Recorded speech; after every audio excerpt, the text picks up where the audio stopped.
სხვადასხვა თაობა ხშირად ერთმანეთს ეჯახება რაღაცა სხვადასხვა საკითხი. თუ ჩემ დროს და ჩემს თაობას მაგალითად ურჩევნია პირისპირ კომუნიკაცია, იმიტომ რომ ჩვენ ამაში გავიზარდეთ, ეს იყო ჩვენი ბუნებრივი გარემო, რაშიც გავიზარდეთ.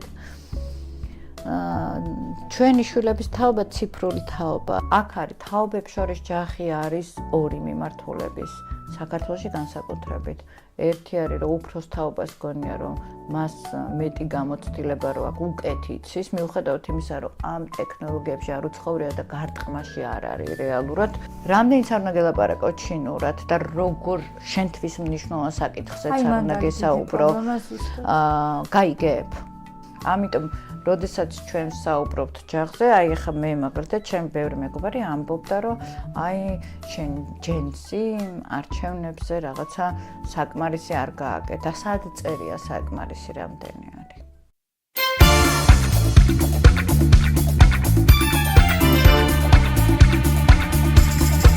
მოგესალმებით, თქვენ უყურებთ გადაცემას ჯანმრთელობა და არა მხოლოდ ნინი ჭიასთან ერთად. მე მის თანაწამყვანი ნათია გაფრინდაშვილი ვარ.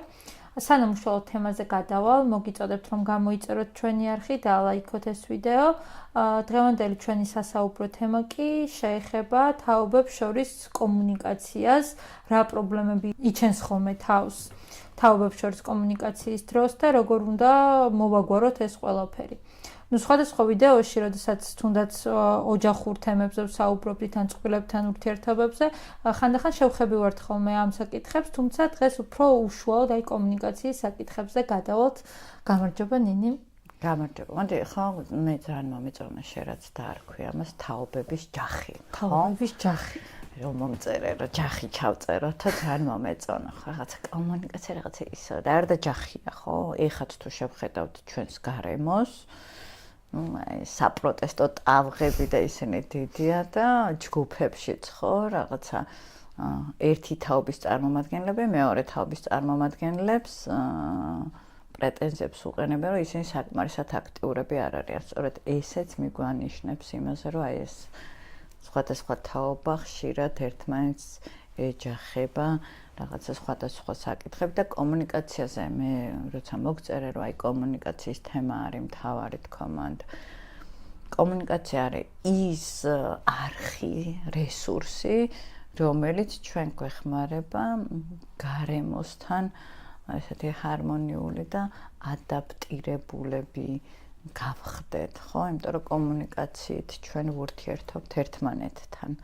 ამიტომ აქ ეფექტურ კომუნიკაციას აქვს ძალიან დიდი მნიშვნელობა, მაგრამ სანამ ეფექტურ კომუნიკაციამდე მივალთ, ხო, ჯერ გასაგები არის, რომ რას ვეჯახებით ერთმანეთს, ხო? შენ რა кейსი, მაგალითი შეგიძლია მოიყვანოთ თაობებს შორის ჯახის. აი ხა რო გისმენ თაობებს შორის ჯახის ყველაზე მარტივი მაგალითი არის ოჯახში. მაგალითად, ხო? რომ რეალურად თუნდაც ჯენზის როგორც ეძახიან თაობა ზეთს ეძახი ხოლმე, მაგრამ ბოლო პერიოდში რაღაცა ჯენზი უფრო მეტად არის. როდესაც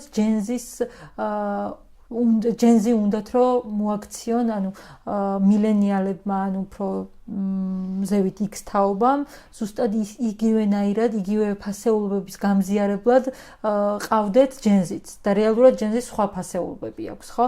მე არ მიყვარს ხოლმე ამ თაობების ესე დაყოფა, მაგრამ რეალურად გამოდის ხოლმე, რომ არა არის, მოდი სოციალურ მშობლების და შვილების, ბებიების და შვილიშვილების კრიზისები არის და აქაც გასათვალისწინებელია ძალიან ბევრი საკითხი. იმიტომ რომ სანამ მივალთ რაზე უნდა კომპრომისი ხო არის ერთ-ერთი თემა, იმიტომ რომ წარმოუდგენელი არის, როდესაც კრიზისი არის ვიღაცას რაღაცაზე ცოტა უკან დახევა არ მოუწიოს, მაგრამ მან თავარი არის რომ გავიაზროთ რა იწვევს ამ ჯახს. მთავარი პრობლემა კომუნიკაციის პრობლემა კი არ არის. მთავარი პრობლემა არის, რომ უფროს თაობას ყოველთვის გონია, რომ უმცროს თაობაზე ბევრად უფრო კომპეტენტურია, ბევრად მეტი იცის, ბევრად გამოცდილია და მისი აზრი არის უფრო ჭეშმარიტება, მისი ხედვა არის ჭეშმარიტება და აი ამ რაღაცა უტოპიურ უმსჯელო სივრცეში გადადის ხოლმე კონფლიქტი. იგივე რო ავიღოთ, ესეთი მარტივი მაგალითი რომ მოვიყვანოთ, სამყარო ვითარდება, ტექნოლოგიები ვითარდება და ჩემი თაობისთვის თუ ტექნოლოგიები არის მეორეული, ანუ მე ვისწავლე. არ დავიბადე, მე მომიწია ამ ესე ვთქვათ იმაში, რა ქვია. პარალელურად გაზრდა, ასე ვთქვათ. შესწავლა მომიწია ამ ყველაფრის, ანუ ეს არ იყო ჩემი გარემოს მოცემულობა. მე ვერასოდეს ვერ გავიგებ და ვერ გავიაზრებ თუ რას ნიშნავს იცხოვრო ამ ტექნოლოგიებში და როგორ გიყალიბდება ხედვა. შესაბამისად, ხო, ანუ აი ეს განვითარების საფეხურები, განვითარების მიმართ დამოკიდებულებები რაღაცა ჩემი სამყაროს აღქმა სხვანაირად ხდის და დაუშვათ ჩემი შვილისაც სხვანაირად ხდის, ხო? თუ ჩემ დროს და ჩემს თაობას მაგალითად ურჩევნია პირისპირ კომუნიკაცია, იმიტომ რომ ჩვენ ამაში გავიზარდეთ, ეს იყო ჩვენი ბუნებრივი გარემო, რაშიც გავიზარდეთ. ჩვენი შვილების თაობა ციფრული თაობა არის. მათთვის აი ეს ბუნებრიობა და კომფორტი არის ციფრული სამყარო და ძირითადად ეხლა ხო აი ეს მილენიალები და ჯენიქსები, ჯენზის უპირისპირდებიან იმ მხრივ, რომ მათი საკომუნიკაციო არხები, საინფორმაციო არხები აბსოლუტურად განსხვავდება ერთმანეთისაგან. და ამაზე არის ხოლმე დასაფიქრებელი, რომ ანუ როდესაც ჩემთან მაგალითად მოდის ბებია და მეუბნება, რომ საერთოდ არ მეკონტაქტება ჩემი შვილი და რაღაცა სულ კომპიუტერში და რაღაცა და დამისვავს ესეთი შეკითხვა, რომ მიგიწერიათ მესენჯერში? ანუ აქ არის დასასმელი შეკითხვა, რომ ჩვენ გვინდა, რომ ჩვენი ხედვა მოვახვიოთ და ვიძალადოთ ახალ თაობაზე, ბჭყალებში ვიძალადოთ, თუ ჩვენ გვინდა, რომ ის დანაკლისი რაც გვაქვს, იმ დანაკლისის შევსება ვცადოთ. დაუშვათ, თუ მე მინდა, რომ ნიკოლოზი ჩემი შვილი მეკონტაქტოს და დაუშვათ იმისი ურბანული ნაწილი კომუნიკაციის არის ციფრული სივრცე, ხوارჯობია რომ მე გადავდგა ნაბიჯი და ჯერ შევიდე ციფრულ სივრცეში შევაჩვიო ჩემთან კომუნიკაციას მაგალითად რაღაცა мотивация გაუჩინო, ინტერესი გაუჩინო ჩემთან კომუნიკაციის და მე უთხრა რომ იცი რა არის ნიკოლოზ შენ კი მოგწონს დაუშვათ დედა აი ამ მესენჯერში აიკონებით და რაღაცა აბრევიატურებით საუბარი, მაგრამ მე ძალიან მინდა რომ აი ესე გიყურო და თქვათ შენს სხეულის ზენასაც, შენს აი ამ თვალებში სინათლესაც რო ხედავ, ეს ჩემთვის ის არის. აქ არის საუბარი. ანუ, როდესაც ჩვენ ჯახზე ვსაუბრობთ, რა მოტივი გვაქვს? მოგვარება ალბათ ყველაზე მნიშვნელოვანი არის, რომ რეალურად აი თუნდაც ეს იდეა საიდანაც წამომევიდა, რომ გვესაუბრა აი თუნდაც გარდა იმისა, რომ ეს თაობებს შორის ყველა ოჯახში შეიძლება იყოს, მეორე მომენტი ზუსტად სოციალური მედიიდან მოდიოდა, რომ რეალურად თუნდაც არჩევნების შემდეგ პერიოდს გავდივართ ახლა და ანუ ძიმე პერიოდს კი ნამდვილად და რეალურად დღევანდელი შედეგი რაც დადგა, რაღაც მომენტში გამოწვეულია იქიდან, რომ ეს უფროს თაობას ერჩივნა შეჩვეულ რაღაცა ჭირთან ყოფნა, ვიდრე რაღაცა ცვლილებებთან შეგუება, ხო? მოდი ესე ვთქვათ. და მან უკვე მიდის შეურაცხყოფები. შენ არ იცი, თუნდაც ეს რაღაცა ომის თემატიკა, რომელიც ყველაზე მეტად იყო შემოჭრილი, რომ შენ არ იცი ომში ცხოვრება რას ნიშნავს. ანუ არ მინდა და აქედან გამომდინარე ცვლილება მინდა თუ მოვხვდები ომში, მე გავიგებ ხო თუნდაც რომ რას ნიშნავს ამ ომში ცხოვრება. ამიტომ გადადება გვერდზე რომ ანუ ეს ყველაფერი ჩავიჯაროს გვერდზე და ისევ ვიყო ამ სიტუაციაში, ეს უფროს თაობას უფრო მეტად გამოსდის. იცი რა არის ძალიან ადამიანური არის. მოდი ჯახის მთავარი პრობლემა რაშიც არის ის, რომ თუ ჩვენ არ გვესმის სხვა თაობის მოტივები, მიზნები და სურვილები ჩვენი პრობლემა. და ჩვენ უნდა დავიწყოთ, სწორედ თუ კი ჩვენ ზრდასრულები ვართ და ჩვენ მეტი მოგვეთხოვება, მეტი პასუხისმგებლობა შეგვიძლია ავიღოთ, ჩვენ რას ვაკეთებთ იმისათვის, რომ გავიგოთ. პირობითად თუ მე არ მაქვს ჩემი შვილი გეიმერია და მithქვამს კიდევაც, მაგრამ არასოდეს არ მაქვს მე ნიკოლასთან პირისპირ კომუნიკაციის პრობლემა და ნიკოლოზი ამენეჯერებს ისე, რომ უნივერსიტეტშიც ნორმალურად და კარგად ისწავლოს, თავისი ესე ვთქვათ, გეიმერობის ჭიაც გაახაროს და ჩემთანაც ყოველდღიური კომუნიკაცია გქონდეს. მე იმას კი არ ვიძახი, რომ გენიოსი ვარ, არა გენიოსი არა ვარ, უბრალოდ მე ვცდილობ, რომ რაღაცნაირად ისე გავუჩინო მოტივაცია, სურვილი უნდა გქონდეს, ძალით კომუნიკაცია არ ძალით სიყვარული არ გამოდის, ხო? როდესაც ჩვენ მოტივაციაზე ვსაუბრობთ, სურვილზე, ჟინზე ვსაუბრობთ, რომ რაღაცა გვინდა, რაღაცის მოპოვება გვინდა, ხო? ამას ხელოვნურად არ გაუჩენ, ისევე როგორც რაღაცა ახალი ქცევის პატერნის დანერგვას ვერ გაუჩენ, თუ არ უთხარი, რატო არის ეს მნიშვნელოვანი და ხშირად ეს ჯახები რატომაც არის, არა მეორად კომპონენტებზე კეთდება ხოლმე აქცენტი, ფორმაზე და არა შინაარსზე.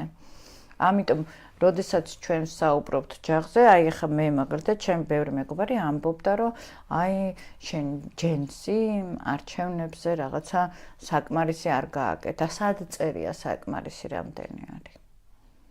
ან მეორე არის იმისთვის, რომ ჯენზის დაუშვათ ჩემი შვილების თაობას რაღაცა გაეკეთებინა, რა ვიცი, მე რასაც უყურებდი ჩემი შვილების მეგობრები და ხო, ჩემი ბავშვებიც რაღაც დამკვირვებლებად წავიდნენ არჩევნებზე, წავიდნენ დილას, ადრე ჩემი შვილი, რომელიც მუდმივად გვიან დგება, დილას 9 საათზე ადგა და წავიდა ის და არჩევნებზე ხმა მისცა. ამიტომ აქ ჩნდება შეკითხვა, რომ ჩვენ რას ვაკეთებთ, ერთი არის, რომ გავაგებინოთ და მათთვის გასაგებენაზე. ხა რა ვიცი მე, ჩინური იცი? რამდენიც არ უნდა გელაპარაკო ჩინურად და როგორ შენთვის მნიშვნელოვან საკითხზეც არ უნდა გესაუბრო, გაიგებ? ზუსტად ეს არის თაობებს შორის. ანუ ჩვენ გვაქვს სხვადასხვა ტიპის საკომუნიკაციო არხები და აი ეს სხვადასხვა ტიპის საკომუნიკაციო არხები სხვადასხვანაირად ხდება ამ ინფორმაციის მიღება. ხო, აქაც არის თემა, რომ როგორ მოვანდომოთ, როგორ და ჯერ კომუნიკაცია უნდა მქონდეს, ხო? ჯერ უნდა გამიცნოთ და გელაპარაკო, რომ მე ვთქვა, გკითხონათ გიყვარვარ თუ არ გიყვარვარ. და რა შემიძლია გავაკეთო იმისათვის, რომ რა ვიცი მე, პოზიტიური განწყობა გქონდეს ჩემი, ხო, შეგაყვარო, ვერავის ვერ შეაყვარებ თავს ესე, ხო, მაგრამ მეორე არის, რომ როგორ შეიძლება რომ რაღაცა ის საერთო წერტილები ვნახოთ, რომ შენც გაინტერესებდეს, მეც მაინტერესებს და მაშინ ჩნდება ეს პოზიტიური ემოციები. ეს არის ჯახი. მე ვფიქრობ, საქართველოში ამ პრობლემის წინაშე ვდგავართ. ნუ ზოგადად ახლა განვითარებადი, ანუ განუვითარებელი საზოგადოებისთვის ის დამახასიათებელია სხვა ომში ბრძენიაო და ყველაზე მარტივი გზა არის მოძებნო დამნაშავე. მაგრამ თანამედროვე განვითარებული სამყარო დამნაშავის ძიებაზე მე მგონი დროს არ კარგავს. იმიტომ რომ რა მნიშვნელობა აქვს პირობითად შენს გამო წავაგე არჩევანი თუ ვიღაცის პეტრეს გამო, ხო? თავარი არის, რომ ხო, რა გავაკეთო იმისათვის, რომ არ წავაგო და თუ წავაგე, რას ვაკეთებ იმისათვის, რომ მოვიგო. აი გვიანდელ მილენიალს მოქვს ესეთი შეკითხვა. რომ ან მაგალითად ვამბობთ იმას, რომ კომუნიკაციის სხვადასხვა ხერხები გვაქვს, კომუნიკაციის სხვადასხვა სტილი და ასე შემდეგ. როდესაც ვსაუბრობთ აი ბეიბი ბუმერის სასაკი, ანუ ბებია-ბაბუების თაობაზე, მშობლების თაობაზეც, ხო? ხშირ შემთხვევაში არის ხოლმე, რომ კომუნიკაციაში თუნდაც მე რაც მემართება ხოლმე, არის რომ მე ვლაპარაკობ რაღაც კონკრეტულ შინაარსზე და იქიდან მხოლოდ რაღაცა კონკრეტული ფრაზები ესმის უფროს თაობას. და შემდეგ უკვე მასზე აგებენ თუნდაც საჩხუბი განწყობის შემოტანა ან ყველაფერი მოდის. ანუ ამ შემთხვევაში როგორც მე ზრდასრულ ადამიანს რა ნაბიჯები უნდა გადავდგა იმისთვის, რომ თუნდაც კომუნიკაცია შევინარჩუნო. ანუ მაგალითად მისთვის გასაგებად უნდა ელაპარაკო. ანუ შენთვის გასაგებად კი არ უნდა ისაუბრო. ანუ წარმოიდგინე, რომ აი იმასაკის ხარ ის როგორც ხედავს, სხვა საკითხია შენთვის მისაღები არის თუ არ არის მისაღები მისი ხედვა, მაგრამ შენ თუ გინდა რომ იმას გააგებინო, ხო, იმის ტყავიდან უნდა შეხედო ამ პრობლემას, რაც შენ გაქვს და იმისთვის მისაღები ფორმით, კომუნიკაციური არხით მისაღები სიტყვაც ინსტრუმენტია. დიდი. და ისე ელაპარაკო. თულია ხო, უფრო მარტივი არის რომ ელაპარაკო ჯახი ყოველთვის იქნება, იმიტომ რომ ყოველთვის ახალი თავისთავად ნებისმიერი სიახლე სტრესული ხასიათის არის, ხო? მობილურ ტელეფონსაც როცვლის, სანამ ადაპტირდები ახალთან, როგორ ისიც არ უნდა იყო დაძაბული ხარ. ზუსტად ესე არის, ხო? მე მაგას ვიძახი, რომ აი თაობებს შორის განსხვავება ეს არის.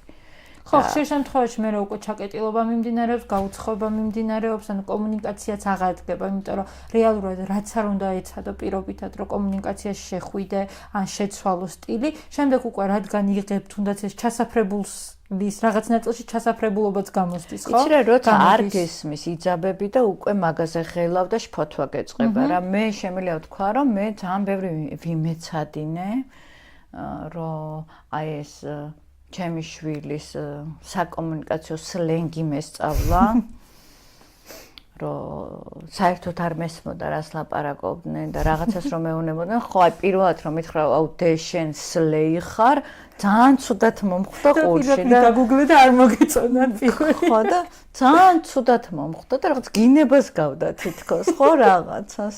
არც დამიგუგლია, შოკში ჩავარდი და დიდხანს ფიქრობდი რომ ეხლა ამ სლეის რა უყო თქო, ხო და მე დავუჯექი და ვუთხარი რომ თქვა ჩემი ნაზე ამიხსენი რამე არ მოგწონს ან რაღაცა გზღუდა და ის გაფართოებული თვალებით მიყურებდა საერთოდ ვერ მეხდა რაზე ველაპარაკებოდი.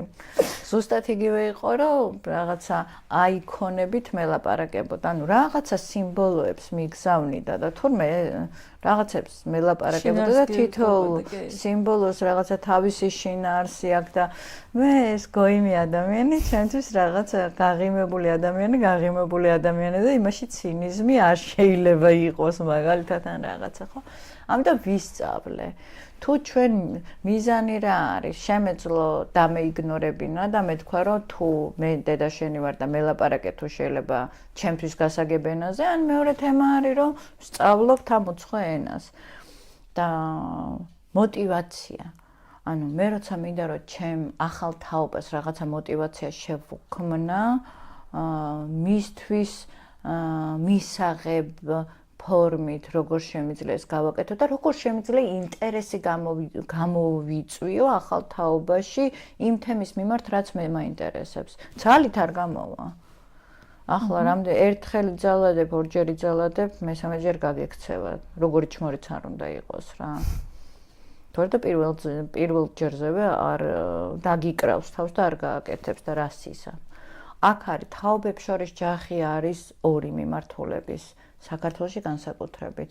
ერთი არის რომ უფროს თაობას გონია რომ მას მეტი გამოცდილება რო აქვს, უკეთ იცის, მიუხედავად იმისა რომ ამ ტექნოლოგიებში არ უცხოვრია და გარტყმაში არ არის რეალურად, ეხლა როგორ ხდება სამყაროში, სამყაროს განვითარება როგორ ხდება, მაგრამ გონია მე რა რაღაცა თოხით თუ იმას შვებოდა, რა ქვია, თესავდა იმას, ხო იცის როგორ თესავდა, ხო? აი მაგალითად ბებიაჩემს დღემდე აქვს ის მომენტი, რომ მეუბნება ეს დღეს ძალიან მინდა რომ ნორმალური სამსახური გქონდეს. იმისთვის არ არის მისაღები ფრილანსინგობა, რომ სახლიდან შემიძლია მაგალითად კომპიუტერი გავხსნა და სოფლიოს ნებისმიერ წერტილში ვიმუშაო.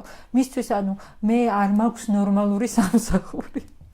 ხო, ამიტომ გეუბნები რომ ის ესე უყურებს და ამაზე ღელავს და ანუ არის ეს ფრილანსერობა რა არის. ხო?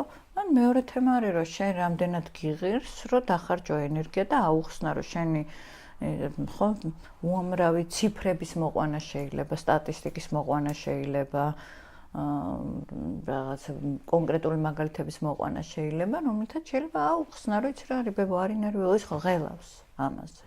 და იქმნება დაძაბულობა, რომელიც ეს ესეთი ქრონიკული სტრესულ სიტუაციას ხო რა ქმნის ეს პატარ-პატარა დაძაბულობები არის ფიალე ივსება და მე შეიძლება უმისამართო ადგილას გაივსოს ხო ეს ბოლო წვეთი. ამიტომ სწორედ ამაზე არის. ერთი არის რომ ჩვენ უნდა ჩვენ თავს ვუთხრათ რომ ჭეშმარიტება არ არსებობს ესე რა და ამიტომ მე ჭეშმარიტებას ვერ ვიღაღადებ. მეორე არის რომ რატო მაქვს კონფლიქტი პრობლემა, იმიტომ რომ თქვათ მე არ ვიცი ტერმინოლოგია, სიმბოლოებით ლაპარაკი და მეზარება სწავლა, ან დავბერდი და ესე მარტივად ვერ ვსწავლობ მიიჭერს და ამიტომ ირჩევნია რომ იმას თავზე დავესხა, ხო? რა ქმნის ამ კომუნიკაციის და ჯახს რა ქმნის. მესამე არის რომ რას ვაკეთებ იმისათვის, რა მინდა, რა მოტივი მაქვს. საბოლოო ჯამში ყველას ეს რომ შევხედოთ, ყველა ქმედების უკან პოზიტიური მოტივი არის და მოდი ფიქსაცია ამ პოზიტიურ მოტივებზე და პოზიტიურ მიზნებზე გავაკეთოთ და ფორმაზე და იმაზე კი არ ვიჩხუბოთ, არამედ ვიმსჯელოთ. ეხლა მე არასოდეს არ დამავიწყდება, ბებია ჩემს რო ვუყიდეთ მობილური ტელეფონი. ჩანთაშიც არ ედო ეს დადიოდა ქუჩაში, იმიტომ რომ ეშინოდა ჩანთაში რომ ჩაედო, რომ არ გაფუჭებულიყო და ესე დადიოდა ხელში ეჭირა. და მხოლოდ ერთ კნოპკაზე იცოდა დაჭერა თავიდან. კნოპკიანი იყო. მე ისწავლა ყველაფერი, მესიჯებსაც გზავნიდა და ყველაფერსაც. უბრალოდ ძალიან ბევრად მეტი დრო დაჭერდა რომ ისწავლა, ხო? და მანდის არის, ანუ რამდენად ადაპტურები ვართ. ანუ ესე იგი დასკვნა რომ გავაკეთოთ ჯახის მთავარი მიმართულება რომ მივცეთ, მნიშვნელოვანი არის რომ ვინც აღმოაჩენს ამ თაობებს შორის განსხვავებას, ანუ რეალურად ჩვეულებრივი მომენტია რომ ეს ყველა ვარიანტში იქნება. შენ გიღირს თუ არა ეს ყველაფერი მოაგვარო თუ უბრალოდ გაჩუმდა. ან თუ ოჯახის წევრი ამ შემთხვევაში. ან უბრალოდ კოზირი გქონდეს იმ ხრივ, რომ აი შენ ესე იქცევი, ხო? ხშირად არის ხოლმე რომ კონფლიქტი გვინდა კონფლიქტისთვის რა, სადღაც ვიღაცა ჭირდება, ვისაც შევახოცავთ ხელებს და გასაგებია. ესე ძალიან კარგი მექანიკა. უბრალოდ მე მაგას ვიზახ ჩემ კლიენტებსაც მაგას ვანები, რომ აუცილებელი კი არ არის გარე სამყაროს გაუჟღერო ყველაფერი რა მოტივები გაქვს. შენ მაინც იცოდე. რომ რაღაცა ჩხუბობ, იმიტომ რომ იჩხუბო და ოკეი ის დაადანაშაულე მაშინ რომ ის არის. როცა თაობებს შორის კონფლიქტზე ვსაუბრობთ, ხო კონფლიქტის მიზეზს რა იწვევს, ამაზე უნდა შევხედოთ და მან რაც მთავარი არის, რომ თუ ჩვენ, ასე ვთქვათ, უფრო ზრდასრულები ვართ, მაშინ რა კომპრომისზე შეგვიძლია წავიდეთ და როგორ ვაწარმოოთ მოლაპარაკება, იმიტომ რომ თუ ესეთი ჭკვიანები ვართ, რა იდიოტები ვართ მოლაპარაკებაში, ანუ ხო რაღაცა თვითკრიტიკაც უნდა ჩავრთოთ ამ მიმართულებით და უფრო მარტივ გზას ნუ დავადგებით, რომ ვიღაცაზე ხელებს ვიწმინდავთ რაღაცას, ხო? აი ეს არის. კონფლიქტი ნებისმიერ თაობაში ხდება ხოლმე, განსაკუთრებით, როდესაც განსხვავებული ფასეულობები არის, განსხვავებული ღირებულებები არის, განსხვავებული საკომუნიკაციო არხები არის და ეს უკვე თავისთავად ხო ძველი თაობისთვის სტრესული ხასიათის არის და ამასთან ადაპტაცია გვიჭერს და მოდი ეს ვაღიაროთ რა. მე რამდენიც არ უნდა ვივარჯიშო ნიკოლოზის თამაშებში, მიუხედავად იმისა, რომ ჩადე და გავერკვიე, ნუ ვერ მივიღებ იმ სიამოვნებას, როგორ სიამოვნებასაც ნიკოლოზი იღებს, იმიტომ რომ ჩემი არ არის. ანუ როგორ სწრაფათაც არ უნდა დარბოდეს ჩემი ხელი კლავიშებზე, ამით სიამოვნებას ვერ ვიღებ. მაგრამ ძალიან მიყვარს, როდესაც ნიკოლოზი ნარდს მეთამაშება რა. ოღონდ აი ესე ნამდვილ ნარდს და არა ონლაინ ნარდს, ხო? კი. აი ხო მაგალითად ჩემ პასუხისმგებლად მე პირადად ჩემ პასუხისმგებლობად ვიღებ იმას, რომ თუნდაც ვიპოვო საკომუნიკაციო გზა, ბებია ჩემთან, დედა ჩემთან, ან ჩემ უფროს თაობასთან, რომ მაგალითად მათ გასაგებ ენაზე ვისაუბრო. ხშირად არ გამომდის და ხშირ შემთხვევაში ეს კონფლიქტები, რაზეც ვლაპარაკობ ხოლმე, იჩენს ხოლმე თავს, მაგრამ მე ვცდილობ. იმიტომ რომ რაღაცა მგონია რომ პასუხისმგებლობის ამბავია რომ ის მშობელი შენთვის მნიშვნელოვანია და ზუსტად მივდივართ პრიორიტეტი არის თუ არა ის ოჯახის წევრი შენთვის თუ ნებისმიერი ადამიანი და როდესაც ეს ყველაფერი სოციალურ მედიაში ხდება ცოტა რთული სანახავია რომ რაღაცა თაობების ლანძღვა მიმდინარეობს და არა კონკრეტული ადამიანები და კონკრეტული кейსები. საინტერესო ისიც იქნება თუ რა შენ ამ მიმართულებით იმაშვები ცალმხრივად არ გამოდის ხოლმე კომპრომისი, ამიტომ ნათიას ბებიას და დედასაც მოვუწოდებ და უფროს თაობებს, რომ აბა თქვენს ცადეთ, ნათიას ტყავიდან დაინახოთ, ნათიას ცხოვრება და ის თუ როგორი კომუნიკაცია გაქვთ მაგათთან და ეს აუცილებლად რაღაცა პოზიტიურ შედეგამდე მიგიყვანთ. კომენტარებში მინდა რომ დაგვიწეროთ თქვენ ყველაზე მეტად რა თემა გაწუხებთ ხოლმე. პრინციპში ჩვენ ყველა თაობის ადამიანი გვიყურებს. ანუ სტატისტიკას რო ჩახედო, ალბათ ალფა არ არის ჩვენი მაყურებელი, თორემ ხო, დანარჩენი ყველა სტატისტიკაში მოხვედრილია და დაგვიწერეთ ვინც უყურეთ ეპიზოდს აი ამ მომენტამდე, აუცილებლად დაგვიწერეთ კომენტარში ყველაზე მეტად რა პრობლემა პრობლემა იჩენს ხოლმე კომუნიკაციაში. როგორ ეჯახებით უფროსან უმცროს თაობას, ხო? ხო. მოგიწოდებთ კიდევ ერთხელ რომ გამოიწეროთ ჩვენი არხი, დაალაიქოთ ეს ვიდეო და ჩვენ ყოველ ხუთშაბათს თბილისის დროის საღამოს 9 საათზე შევხვდებით ნინი ჭაჭიასა და დარიო რადიოს არხებზე.